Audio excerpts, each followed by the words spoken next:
কালি কংগ্ৰেছৰ MLA সকলে যিমান প্ৰটেক্ট কৰি আছে মানুহখিনি আমাৰ কোনো MLA বুজিবই পৰা নাই যে কিয় প্ৰটেক্ট কৰি আছে। কাৰণ আপোনালোকে কেতিয়াবা গোৱালপাৰা টাউনত যাব, টাউনৰ লগতে ৰাজ্যখিনি এখন ফৰেষ্ট আছে PRF।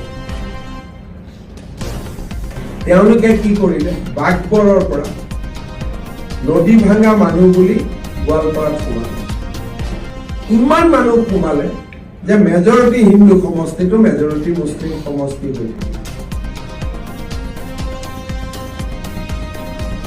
একেবাৰে গোৱালপাৰা চাৰ্কিল হাউচৰ লগত DC কোৰ্টৰ লগত আৰু ফৰেষ্ট আছিল। অসমৰ ফৰেষ্ট মন্ত্ৰী কোন আছিল আপোনালোকে জানে, মই পলিটিকেল কৰিব খোজা নাই।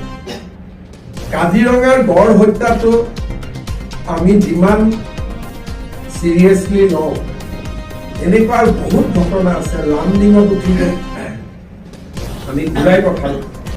এটা এটা মানুহ সমষ্টিত অহাৰ লগে লগে মেজৰিটি হিন্দু সমষ্টিটো মেজৰিটি বদলি যায়।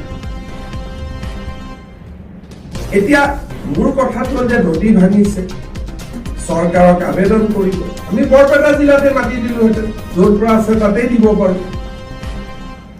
কিন্তু নদী ভাঙা মানুহ বুলি কৈ গোৱালপাৰা টাউনত DC কোৰ্টৰ কাষত যি মাটিৰ কথা আজিৰ দিনত 20 লাখ টকা, তেনেকুৱা মাটিত এজন মানুহে 15 বিঘা মাটি পাব পাৰে।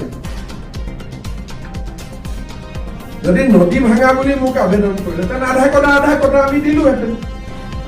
কিন্তু আপোনালোকে গৈ কেতিয়াবা তাতে গৈ চায়ক নে, মই চাইটো মই নিজে গলো, মোক কওঁতে মই বিশ্বাস কৰা নাই, মই নিজে গলো।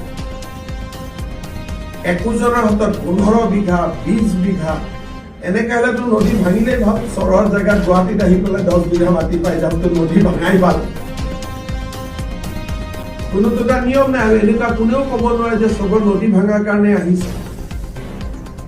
কালি কংগ্ৰেছৰ MLA সকলে যিমান প্ৰটেক্ট কৰি আছে মানুহখিনি, আমাৰ কোনো MLA বুজিবই পৰা নাই যে কিয় প্ৰটেক্ট কৰি আছে। কাৰণ সেই মানুহখিনি যদি আজি মই এডিকশ্যন কৰি উলিয়াই পঠাওঁ, লগে লগে গোৱালপাৰাটো আকৌ হিন্দু সমষ্টি।